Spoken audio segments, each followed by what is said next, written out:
तो क्या इस पे होगा, इस पर ज़रा बात कर लेते हैं। डॉक्टर फारूक सत्तर साहब हमारे साथ मौजूद हैं, एमक्यूएम पाकिस्तान की नुमाइंदगी करते हुए। डॉक्टर साहब good morning. Good morning to you. और दूसरा ये है कि भाई ये तो अब 10,000 तक नौकरियों की बात कर रहे हैं मुराद अली शाह साहब, तो आप खुश हैं इस उनके ऐलान पे?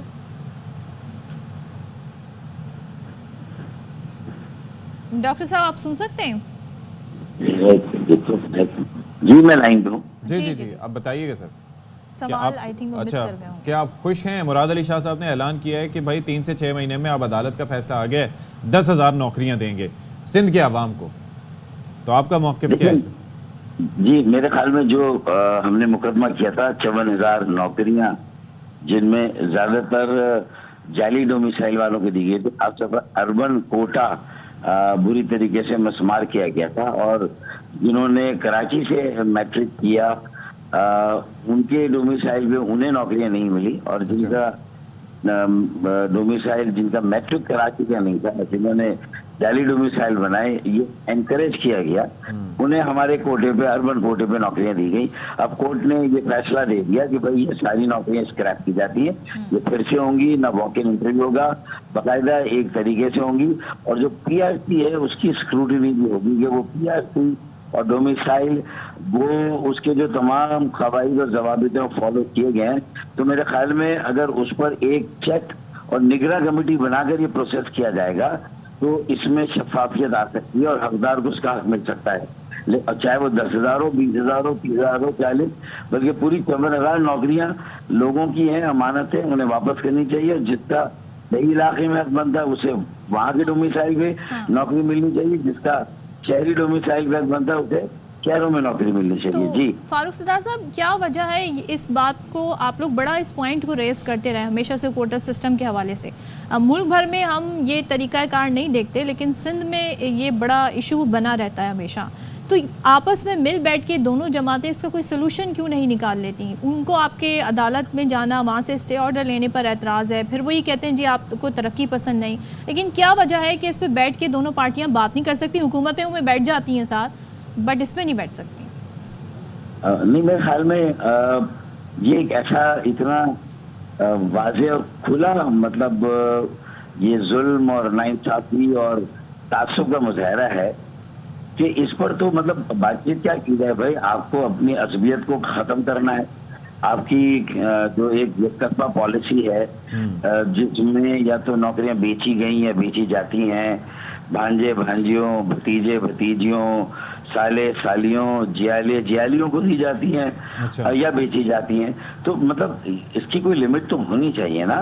और सरकारी इदारे कौन सा प्रॉफिट में जा रहे हैं जो आपने अपने तमाम महकमों वजारतों को एम्प्लॉयमेंट ब्यूरो बनाया हुआ है कि बस वो नौकरी देने के जरिए आपका गैर तरक्याती खर्चात आप बजट में देखें कहाँ से कहाँ चले गए। डॉक्टर साहब, मैं एक चीज़ का तज़किरा करना चाह रहा था। नौकरियां जैसे सिक्योरिटी के लिए पुलिस में भर्तियां नागुज़ीर है, जरूरी है, एक खास तादाद में नफरी होनी चाहिए। हम थोड़ी कहते हैं कि आप लोगों को सरकारी नौकरियां देकर उन्हें जो सरकारी नौकरियों में तहफ़्फ़ुज़ होता है, जो मेडिकल और दूसरे अलाउंसेस होते हैं वो आप उनको दें।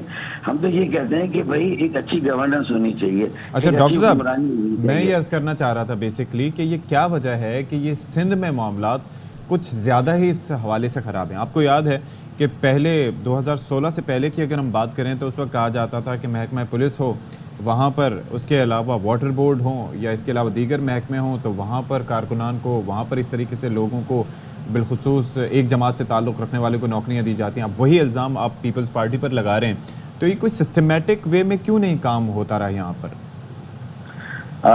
मैं ये समझता हूँ कि पहली बात तो इसमें बहुत सारी बातें हैं ना कि जो बल्दियाती, शहरी और मकामी इदारे हैं उनमें नौकरियां क्या, उनकी जो खिदमात हैं, सर्विसेज हैं, उसकी फरहमी भी मेयर की जिम्मेदारी है। मेयर को वाटर बोर्ड का चेयरमैन होना चाहिए, मेयर को सॉलिड वेस्ट मैनेजमेंट का चेयरमैन या सॉलिड वेस्ट मैनेजमेंट का महकमा मेयर और टाउन के जो चेयरमैन हजरात हैं उनके अंडर में होना चाहिए।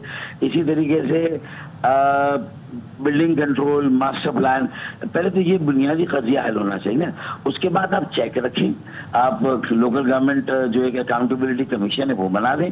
वफाक को चाहिए कि वो जो एनएफसी के जरिए से पैसा सूबों को देता है उसमें क्लियरली एलोकेट करे कि कितना पैसा मकामी, शहरी और बल्दियाती इदारों का और कितना पैसा सूबा इदारों का है।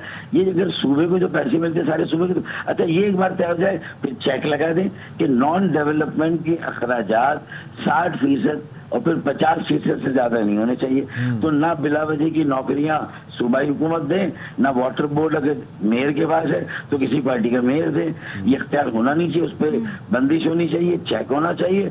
तो मतलब अगर रूट कॉज को सही कर देंगे ना तो मिसयूज भी खत्म हो जाएगा। लेकिन हमने रूट कॉज को सही नहीं किया, हमने बुनियादी तकसीम को सही नहीं किया। तो जिस पार्टी का जब जोर चलता है वो अपना जोर इस्तेमाल करती है और पॉलिटिकल बुनियादों पर नौकरियां देती है, जो कि गलत है। मैं उसको सही नहीं कहता। अगर एमकेएम ने भी माजी में ऐसा किया, गलत किया। और पीपल्स पार्टी 15 सालों से ये बदला ले रही है कि एमकेएम ने अगर वाटर बोर्ड में नौकरियां कुछ दे दी थी चंद हजार, तो अब वो लाखों नौकरियां देके उसका बदला लेंगी। तो आप एक तराजू के पलड़े में गलत दूसरे गलत को सही नहीं कर सकता। अच्छा डॉक्टर साहब, आपकी जमात से मुस्तफ़ा कमाल साहब बड़े वोकल हैं इस वक्त, और जो आईपीपीज़ वाला मुआहदा है लोकल आईपीपी वाला, उस पर आपने करारदाद भी जमा कराई है। तो आगे हिकमत अमली इसको लेके आगे क्या, क्योंकि इस वक्त ये इशू जो है काफ़ी ज़्यादा रेस किया जा रहा है, मुख्तलिफ हम इस पर बहस और मुबासा भी देख रहे हैं। तो क्या आगे हिकमत अमली है एमकेएम की? देखिए ये अवामी तायीद और हिमायत एमकेएम के इस मौके के साथ है। लोग बिजली ना आए फिर भी बिल दे रहे हैं और इसी तरह दीगर खिदमात यूटिलिटीज का भी यही हाल है। तो आप मुझे बताएं कि एक ऐसे माहिदे जो सन 90 की दहाई में किए गए थे, अच्छा, और वो माहिदे आज के तकाजों से हम मांग नहीं है, और उस वक्त बिजली की अगर पैदावार में कमी थी तो चलें आपने ना चाहते हुए भी ये माहिदे किए। मैं पॉलिटिकली, ये भी पीपल्स पार्टी की मोहतरमा बेनजीर भुट्टो शहीद की हुकूमत थी, उस जमाने में ये माहिदे हुए थे। और उस वक्त भी जो आज सदर हैं उनके लिए खास टाइटल और खिताब उस जमाने में दिया गया था। मैं उसको दोहराना नहीं चाहता, ये इसी तरह के माहिदे थे। लेकिन देखिए ना, आज हम 30 सालों से उन माहिदों का खिराज अदा करें, सदा आवाम भुगत रहे कराची के, और पूरे मुल्क को बिजली हाइडल पावर से मिलती है जो भी अवेलेबल है। हमें ज्यादा बिजली तेल से पैदा होती है, वहां से मिलती है, लेकिन तेल का वो रिलीफ हमें नहीं मिलता। यही तेल अगर नॉर्दर्न एरियाज में जाता है तो उसी भाव मिलता है। हमें बिजली जो है वो फ्यूल एडजस्टमेंट चार्जेस के साथ मिलती है। क्योंकि हम इसमें बहुत सारे इश्यूज हैं ना, यहाँ तो के इलेक्ट्रिक का भी मामला डिफरेंट है रेस्ट ऑफ द कंट्री से। तो देखते हैं इस पे आगे क्या होता है। Thank you so much doctor Farooq Sattar साहब हमारे साथ